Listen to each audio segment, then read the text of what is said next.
Bismillahirrahmanirrahim. So, welcome to the second part of lecture 1. Again, this lecture is all about motivating you about the course. So, essentially, it's about the life of transistor. As you know, transistor was invented back in 1950s or 60s. And in this part of the lecture, we will go through the journey of how the transistor has evolved and what part it has played in our daily life. What kind of devices, what kind of gadgets this life of transistor has gifted us. So, in the first slide, it is shown at how the microprocessors that you all use have evolved over the time in terms of transistor count. On the y-axis, you have transistor count, so the number of transistors, and on the x-axis, you have the year, so date of introduction. And you see, if we start from 1971 to 2015, there is a huge explosion in the number of transistors on a chip. So for example, in year 1971, the microprocessor was 404 and the number of transistors were 2300. But if I come to, for example, year, for example, this Pentium 4, okay, so this is year 2000, and the number of transistors are somewhere about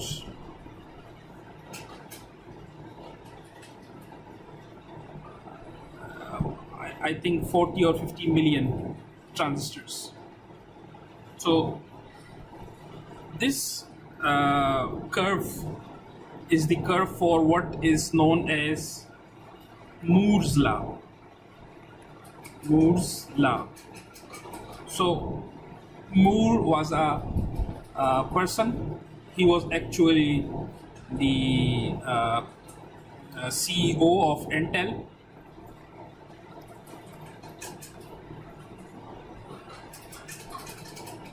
And he predicted that the number of transistors, the transistor count, will double every 2 years.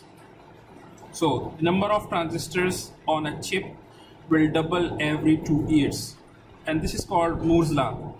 And essentially, if you look at this curve is following the Moore's law. So this is the path that the transistor has followed over the years until recently, until 2015, and later in this slide we will see that now it is beginning to slow down, and we will discuss that part. Okay, on the right you have this picture of a chip. So if I zoom into this chip, you see this is a multi-core chip. So you have, for example, here core 1, core 2, 3, 4, 5, 6, 7, 8. You have 8 cores, and then you see here is on-chip network. So the on-chip network connects all these processors together, and you have also here L3 cache. So it is level 3 cache. So you see that this was a microprocessor that was developed in 2015, and it is called Oracle Spark M7.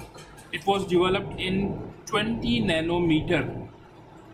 So what is 20 nanometer? 20 nanometer denotes the transistor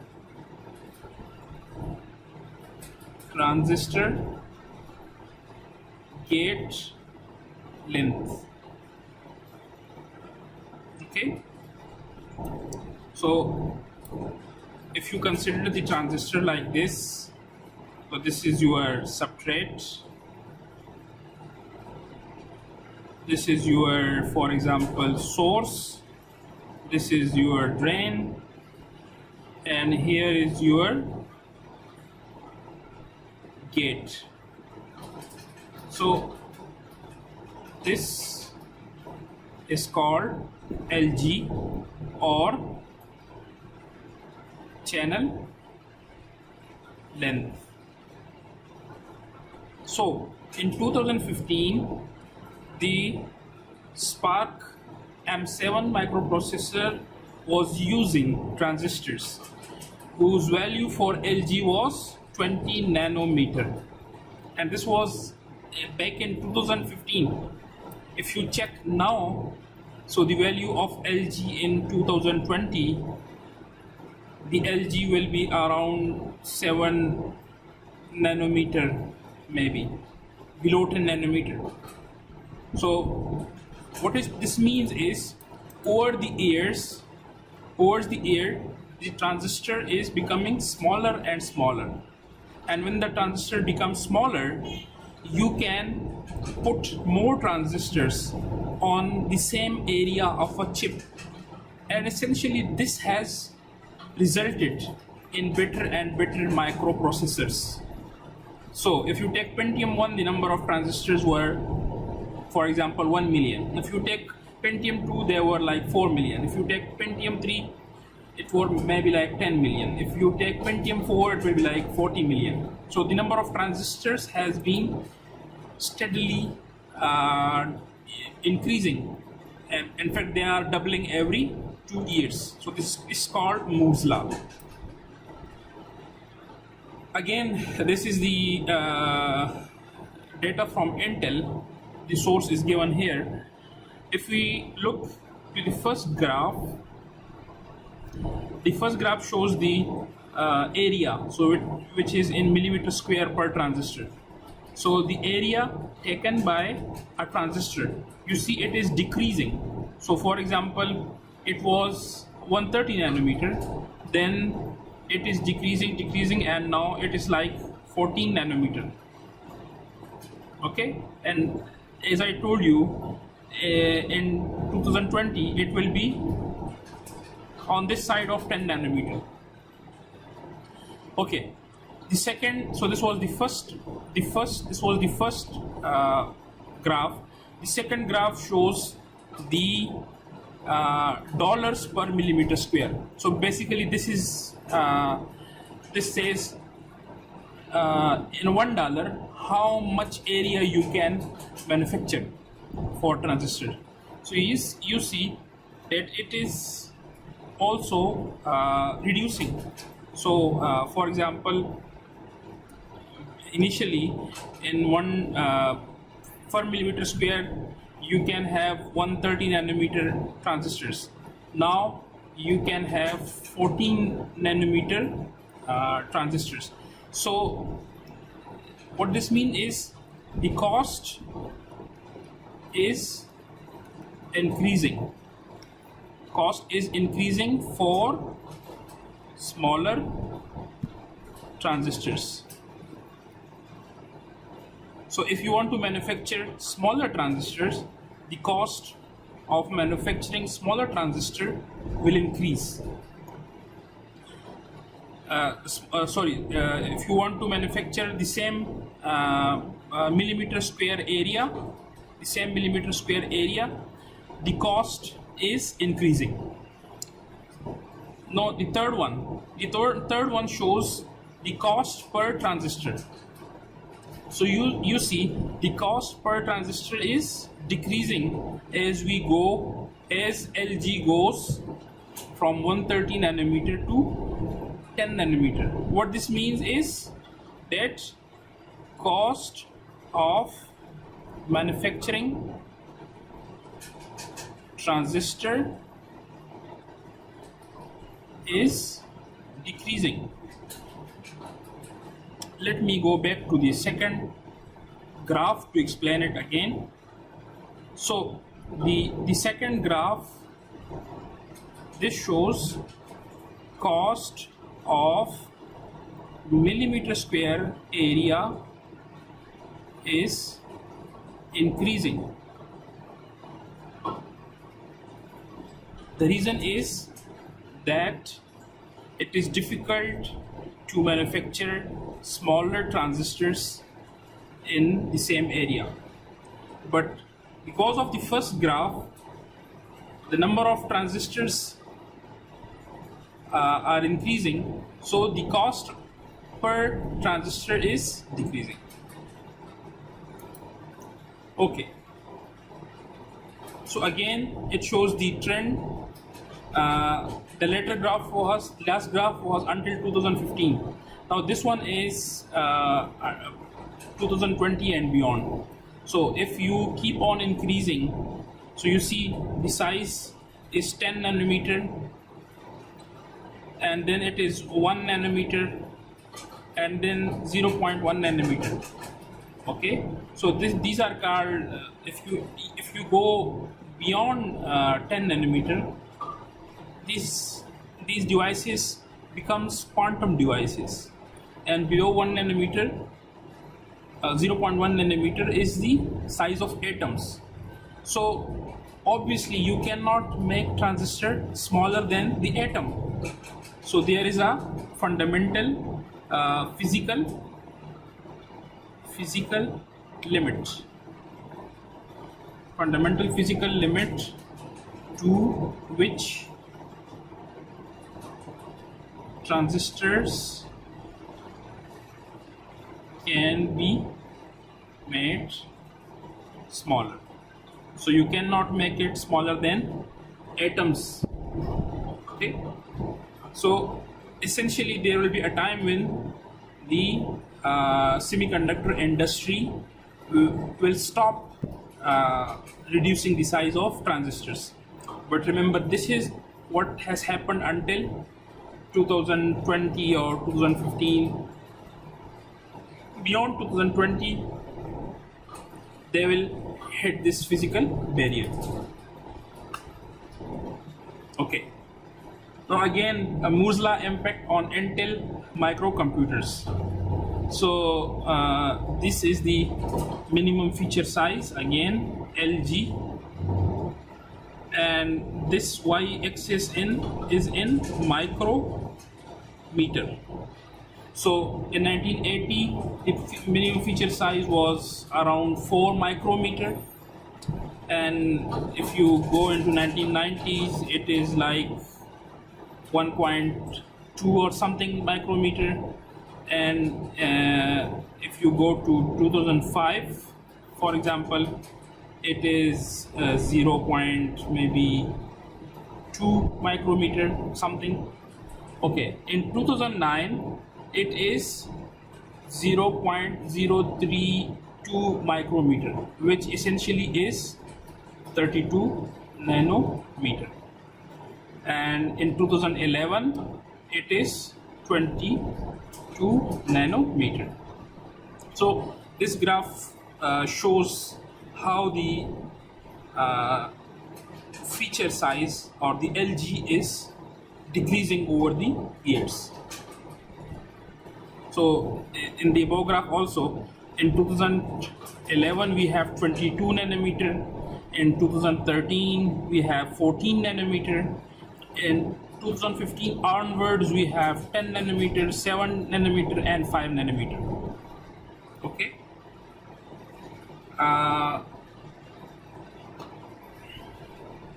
Some of you may have, for example, Samsung Galaxy S10. That mobile was using 10 nanometer transistors. Okay. So scaling. So scaling, by scaling means, we mean the reduction of LG, making transistors smaller and smaller. So we have two kinds of scaling.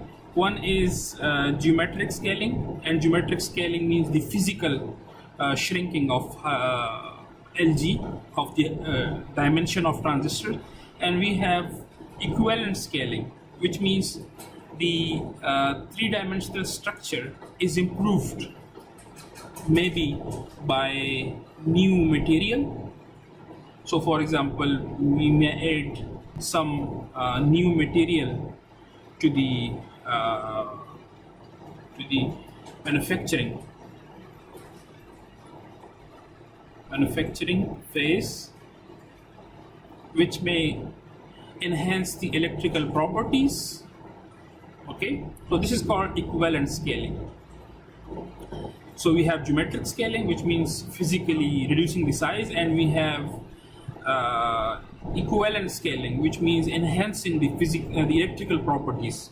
And when you enhance the electrical properties, maybe it conducts the current in a better way, or maybe the leakage current reduces. If the leakage current reduces, the power consumption will be reduced. Okay. And design for equivalent scaling means to employ techniques at the design level that enable high performance, low power, low cost techniques. So these techniques can be, for example, at circuit level, not at transistor level, but maybe at circuit level. You employ some techniques. For example, you may note that some part of the circuits are not active all the time, and you may decide that that part of the circuit can sleep. Okay, so this is what happens, for example, in your laptop. If you are on battery and you are not using it for some time, the software of your laptop may decide that the system should go to sleep. So basically it is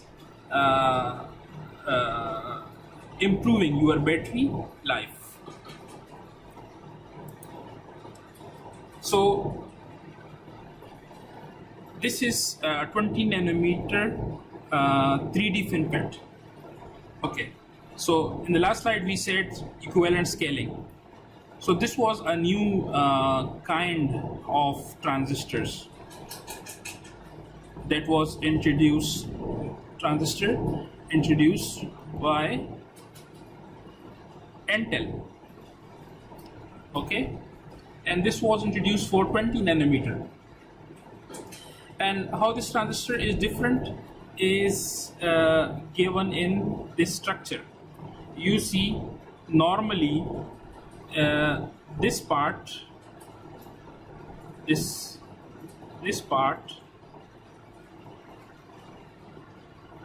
not present in the traditional FET MOSFET, but the FinFET has this fin. So this is fin. This is fin. And what this fin does, this fin enhances the electrical properties. This is another FinFET which has 1, 2, and 3 fins. So you see the physical structure, the channel length, which is this one. You see the channel length is between the source and drain. So it is between, that is the drain on the other side, that is the drain. So this is the channel length. So essentially the channel length is not reduced in FinFET, but what has happened is you have these kinds of fins which has improved the electrical properties. So I mean, they can play around with transistors, they can introduce new methodologies, for example the fins in FinFET, or they can introduce some kind of other material, for example like high K gate dielectric. So all these materials can enhance the properties of transistors. Okay, again, this is a graph, a timeline that shows how the Intel technology has evolved. So, for example, if in 2003 they were using 90 nanometer, in 2007 and 8 they were using 45 nanometer, in 2014 they were using 14 nanometer, and 18, 19 they are using 10 nanometer.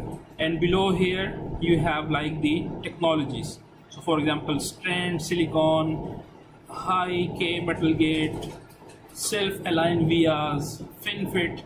Okay, you don't need to understand these terms because I'm just putting these slides to motivate you in general what's going on. Every one of these is essentially a topic in itself.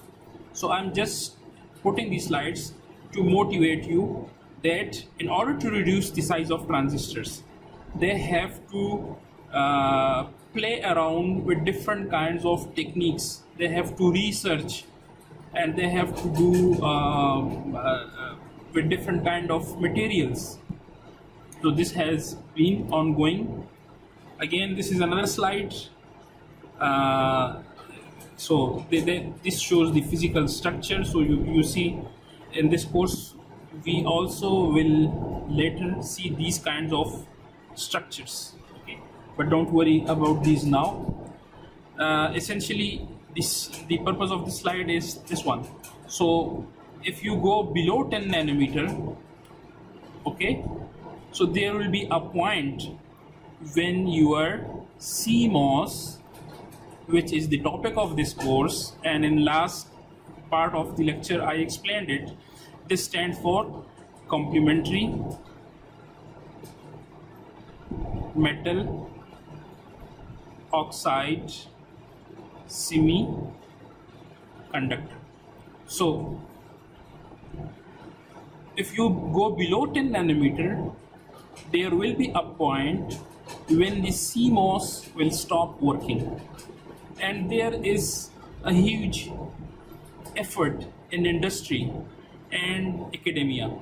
Okay, what will happen after CMOS is dead? What will happen after CMOS is dead? So they are exploring new materials. They are exploring, for example, molecules that are found in nature.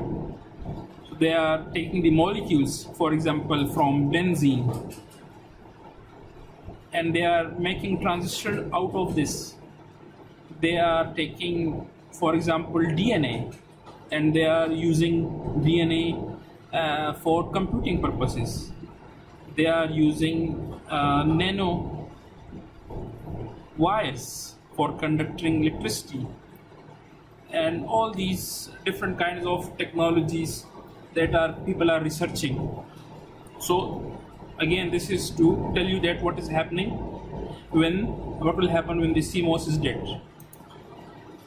Okay,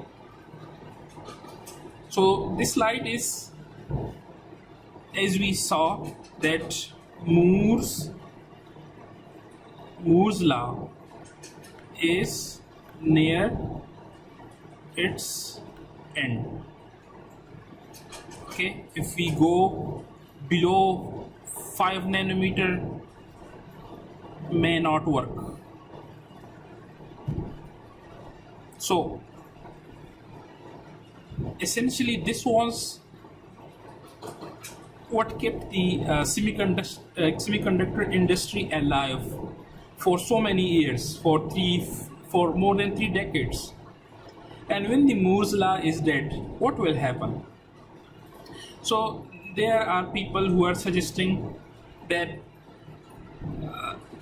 more than Moore can happen. What is more than Moore? More than Moore means that now we will integrate different functionalities on same chip. So we will have analog radio frequency front end, we have passive components like capacitor, inductors, we'll have sensors and actuators, we will have bio chips. So essentially this is called the system in package, SIP. SIP is when you put non-digital components with digital components. So this methodology is called system in a package. So this is called more than Moore's. If the Moore law is dead, what will be the next step? We will integrate different kinds of functionalities which usually have separate chips for it.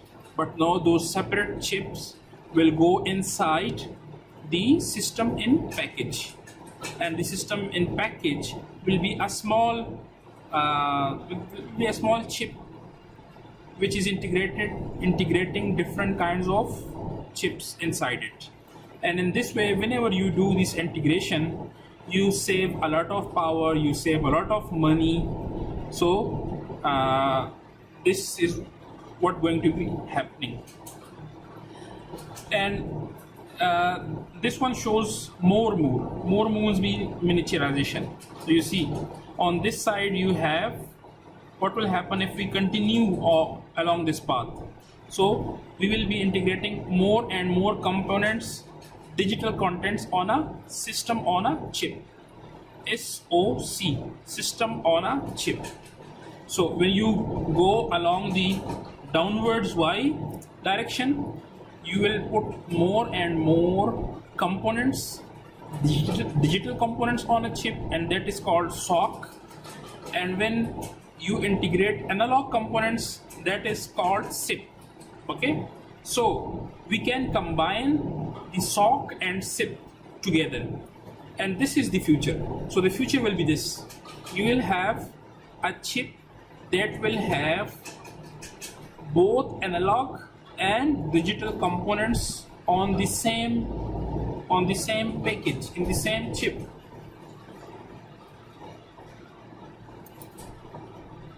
So for example, in this figure you have these components in blue which are more than Moore. They are in blue, so the power management is analog, the interface is analog, and the digital signal processing and storage is more than Moore, which is digital. Okay, and this trend is what is going to happen because our society has evolved. We want health systems to be really interactive. For example, we want that there should be digital systems that can take care of our elders. There are digital systems that can take care of the kids. So this was something that was not imagined before, but now with the technology evolving and the digital lifestyle prevailing, more and more information processing is required in health, in transport. So for example, in transport you want that you should have automatic for example lane warning systems. So if your car goes out of the lane, so the digital computer inside your car should let you know, it should warn you. You may also have in your car, for example, what is called driver assistance system. So for example, if the driver is feeling sleepy, your car should know that the driver may get into a serious accident. It can be life-threatening. So all these requirements were not present 10 or 20 years ago, but now due to the behavioral changes in humans, and these behavioral changes are due to the technology evolution, these things are becoming requirements, and that's why more than Moore and more Moore will both work. They will work in coordination. So the future systems will be more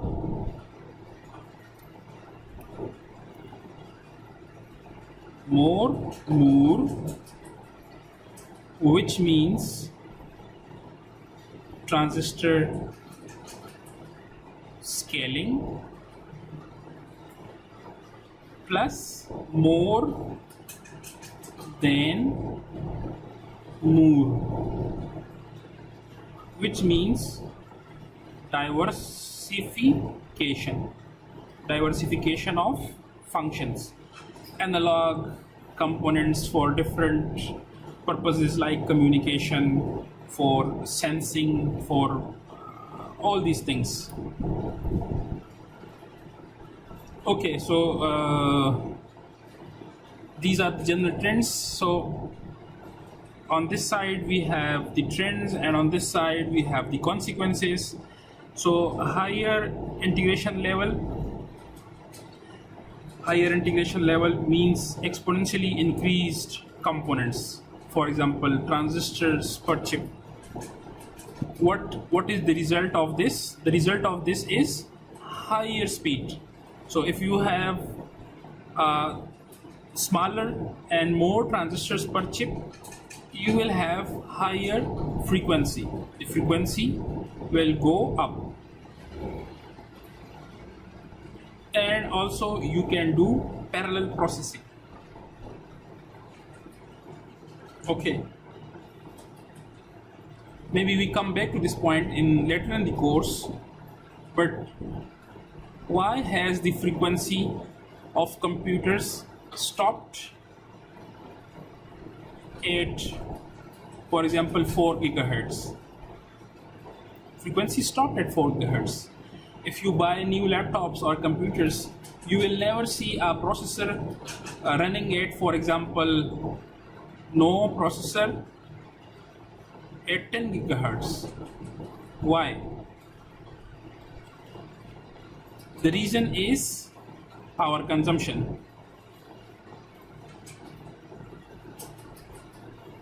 If the frequency is increasing, the power consumption also increases. Okay, so that's why the frequency for your computers and laptops is not increasing like that was increasing before.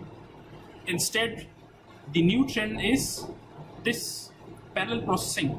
So what parallel processing does is keeps f small. Okay, what it means is, for example, if I have one processor that is running at 10 gigahertz, I can do the same amount of work with 5 processors running at 2 gigahertz in parallel. So essentially, the birth of multi-core computers is due to power consumption. Core to duo, core to quad, dual core, all these processors are there because we do not want to increase the frequency further. If we increase the frequency further, maybe your computer will consume huge electricity and will produce huge amount of heat. Okay, so that's why the industry has shifted from a single unicore processor to multi-core processors in order to keep the power consumption in control. We have performance scaling, which means geometrical and equivalent scaling. And remember, geometrical scaling was the physical shrinking of LG, and equivalent scaling was the innovation. For example, the fins and FinFET. And what happens with performance scaling is these things. They increase the compactness and weight. So you can put more transistors and more functionalities in the single chip. And system implementation. By system implementation, we means SoC or SIP, which we have discussed. And what is the result of that? The result of that is lower cost. So decreasing cost per function. So that was for this part of the lecture. See you in the next lecture.